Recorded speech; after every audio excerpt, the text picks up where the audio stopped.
பாப்போ ஆ நீங்கள் தான் கணக்கில் புளியாச்சே, ஆமாம். இது கேன்சல் பண்ணுங்க பார்ப்போம். இப்போ ஆளுக்கு 25 ரூபாய் போட்டு தானே அந்த கோழியை நம்ம வாங்கினோம். ஆமா.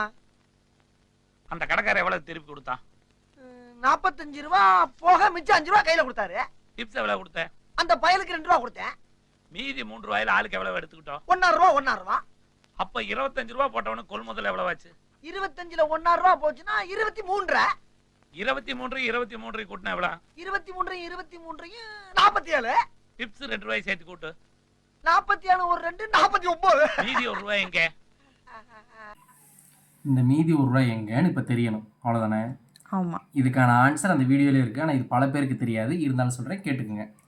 இப்போ மொத்தமாக கோழியோட விலை வந்து 45 ரூபா, 50 ரூபா கொடுத்துருக்காங்க. மீதி 5 ரூபா. 5 ரூபாயில் டிப்ஸு 2 ரூபா போக மீதி 3 ரூபா கொடுத்துருக்காங்க. அந்த 3 ரூபாயில் வந்துட்டு ஆளுக்கு 1.5 ரூபா 1.5 ரூபா பிரித்து எடுத்துக்கிட்டாங்க.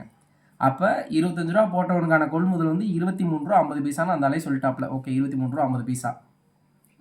ஆனால் 23 ரூபா 50 பைசா கூட்டினாங்க பார்த்தீங்களா? அப்படி கூட்டக்கூடாது. அப்போ என்ன பண்ணணும் அப்படின்னா, டிப்ஸுன்றது நம்ம கொடுத்த செலவு. அந்த 2 ரூபா வந்து நம்ம கொடுத்த செலவு. அந்த செலவை கழிக்கணும். அப்போ 23 ரூபா 50 பைசா 2 பேத்துக்கு வரப்போ 2 பேர்த்துட்டு 1 ரூபா கழிச்சுக்கிறோம். 1 ரூபா கழிச்சுக்கிட்டோம் அப்படின்னா 2 பேத்துக்குமே 22 ரூபா 50 பைசா 22 ரூபா 50 பைசா வரும். இப்போ இந்த 22 ரூபா 50 பைசாவை 22 ரூபா 50 பைசாவை கூட்டணும் அப்படின்னா 45 ரூபா வரும்.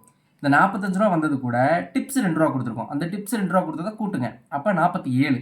அந்த 47 கூட மிச்சம் 2 பேர் கையிலையும் 1.5 ரூபா 1.5 ரூபா வந்து கையில் மிச்சம் இருக்குது. 1.5 ரூபா 1.5 ரூபா 3 ரூபா. 47 கூட 3 ரூபாய் கூட்டினா 50 ரூபா.